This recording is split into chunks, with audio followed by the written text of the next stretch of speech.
how's it going everyone? This is the Anime Man, and welcome back to another episode of the Monthly Otaku Collection. Holy shit, I haven't done one of these in a very, very long time. And I'm so sorry for that, guys. The reason why I haven't done one of these in the last couple of months is because I have been just really busy traveling and just doing all sorts of stuff. And also, last couple of months, I didn't really, experience anything new. But since it is 2017 now, I thought we'd kick things off, try and do one every month of 2017, and see how it goes. For those of you who are new to this is a show where at the end of each month, I look back on things that have happened on the channel, and look back at things that concerning anime that I have seen or bought or watched and want to introduce to you guys. So concerning the channel, what things have happened? Well, we fucking hit 1 million subscribers. That is just fucking ridiculous. I've also been reviving my second channel a lot. As you can see, I got my silver play button for my second channel, so check out the video of that. Links, again, is always in the description. And yeah, by the time you're seeing this video, I am in America right now visiting my girlfriend Aki for a month. We're going to be traveling around, of course, looking around Las Vegas because I've never been to Las Vegas. But also we'll be flying out to New York in February. We'll also be taking road trips to LA and San Francisco, and it's going to be so fucking dope. You'll see vlogs of that on my second channel, if not already a vlog on my second channel, so check that out as well. Now let's move on to the anime portion of the things. And well, I'm going to be looking back on the last couple of months of stuff because again, I haven't done one of these in a while. First and foremost, what I thought was kind of interesting and kind of cool was the fact that Kimi no na wa, or Your Name, recently became the #1 highest grossing animated film of all time. It even surpassed千と千尋の神隠し, or Spirited Away, in 6-7 months, so that's pretty fucking impressive. And I don't think it was my last Monthly Otaku Collection, but Monthly Otaku Collection from last year, where I dedicated an entire video talking about Kimi no na wa and my thoughts on it, so I'll leave that in the description if you want to check that out. But TLDR, I fucking love the movie. I am honestly kind of still surprised that it beat Spirited Away because as you know, Spirited Away has made such a huge, landmark in anime internationally, especially. But man, Shinkai Makoto did a fucking good job for himself, and I'm not gonna lie, you know what? In some aspect, I think it does kind of deserve it. But I definitely did see a huge divide of people saying oh, Kimi no na wa deserved to be #1, or oh no, I think Spirited Away deserves to be #1, or oh no, I think a completely different animated film deserves to be #1. And seeing all those opinions were kind of interesting. So let me know in the comments below, what do you think? Do you think Kimi no na wa deserves to be #1? Do you think Spirited Away still deserves to be #1? Or if you have another film that deserves to be #1, let me know. I personally think Akira should be #1 highest grossing animated film, but you know what? It's already a 30-year-old film, and it's already a cult classic. I'm just happy about that. Speaking of anime films, a couple of months ago, while Aki was in Japan with me, we went to go watch Koi no Katachi, or A Silent Voice, I think it's called in English. I personally have never read the manga, but Aki has. She's been a big fan of the manga, and so she was able to watch the movie pretty easily. I, for one, knew what the series was about, but never really read up on it all, so it was a completely new experience for me. So we went to the cinemas, watched it, and I fucking loved it. Yo, I don't care what anyone says, Kyoto Animation is fucking amazing. Just the way they do animation, especially in their films, is just so captivating and so emotional, and especially with Koi no Katachi. Although I did see a few shortcomings in terms of story execution, I found that a few characters were kind of missing, but again, that was kind of, I guess, the limitation of the movie medium. I think the manga series is about 5 or 6 volumes long, and so I do understand it was kind of difficult to fit 5 or 6 volumes worth into I think it was a 2-hour film. But still, in terms of atmosphere, in terms of characteristics, in terms of just overall aesthetic of story and story writing, it's fucking amazing. And I'm not gonna lie, the last couple of scenes of the movie kind of got me teary-eyed. I don't do that a lot in terms of anime, and I've only ever shed a tear on, I think, 3 series in my life, but my god, Koi no Katachi almost did it for me. So I highly, highly recommend that movie. I don't know if it's been released internationally yet. I think in some countries it has, I'm not too sure, but I definitely recommend that movie. Now let's talk about an anime movie that I watched quite recently, or about a week ago, and, well, actually, it's a live-action film for the anime series Shigatsu wa Kimi no Uso, or Your Lie in April. When I was flying back from Australia last week, I watched this live-action anime film on the plane. And me personally, I quite liked the anime series of Your Lie in April. I thought it was fucking beautiful, concerning I played classical piano for 11 years of my life and have quite a bit of a big connection to classical music.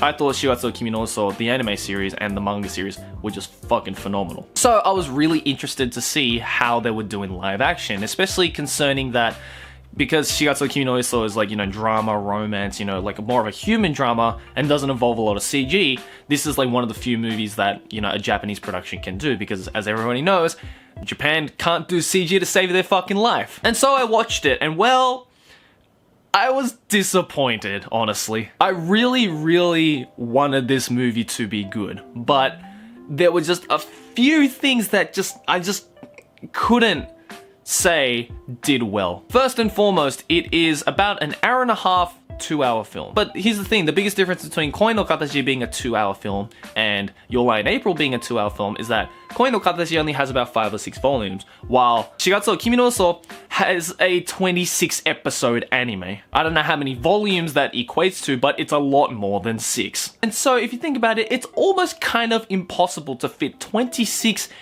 episodes of anime worth of content into a 2-hour film without cutting away a few things. And by a few, I mean a lot. Like, I don't know, maybe the fact that besides the 2 main characters, all the other side characters that you see in the anime don't exist in the live action film. Now you might be like, well Joey, they're side characters, they're not that integral to the story, but the thing with Your Lie in April is that the side characters are kind of integral, because as you see in the manga and the anime series, the side characters that, like, you know, kind of fight alongside the 2 main characters in the competitions, their developments are kind of intermingled with everybody. Like, the side characters developing is part of the reason why the main characters can develop, and vice versa. They kind of develop along with each other while still being rivals in this really kind of interesting character combination. But the thing is, once you get rid of those side characters in the live action film, for instance, the 2 main characters, they kind of develop but with no real reasoning as to why. Now, I don't want to give too much away in case you guys haven't read the manga or watched the anime series, in which case I highly recommend it. I'm going to try and say this without spoiling too much away. But for those of you who do know about it, you know the whole ordeal with Arima Kosei and his mum. Well, in the anime series and in the manga series, they took a lot of time to develop both characters and to really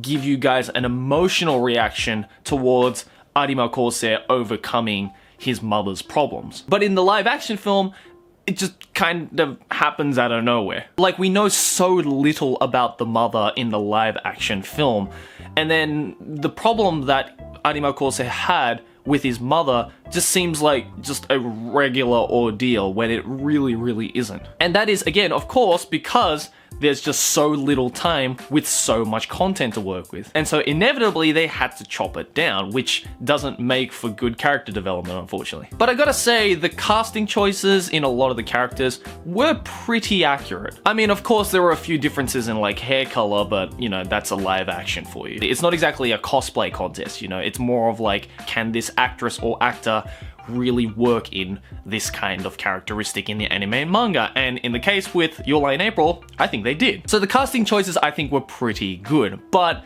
other than that, everything was kind of mediocre. Even the directing was slightly mediocre. There were a few like shots that kind of just dragged out for way too long when they could have added a little bit more like interesting development into the characters that we didn't end up getting at all. I feel that the director kind of used this film as more of an aesthetic medium rather than a storytelling medium, which is, I guess, you know, makes sense because it's a movie, but if you're dealing with a story like Your Lie in April, which is very heavily story-centered, I think you needed to take into account more of the storytelling aspect. But that's just me. If you guys did see the live action of Your Lie in April, then let me know in the comments below what you thought about it, and give me your overall thoughts on just the series in general. If you watched the anime or read the manga, what are your thoughts about it? Now let's move on to like the merchandise and stuff like that, which I can show you. And I can't really show you anything because I didn't really buy a lot of figurines in the last couple of months. Because again, I've been so busy with stuff on YouTube and outside of YouTube, plus I've kind of wanted to save money because I've been traveling a lot recently. But don't worry guys, I will be buying a lot of more cool stuff for you to show you guys, and so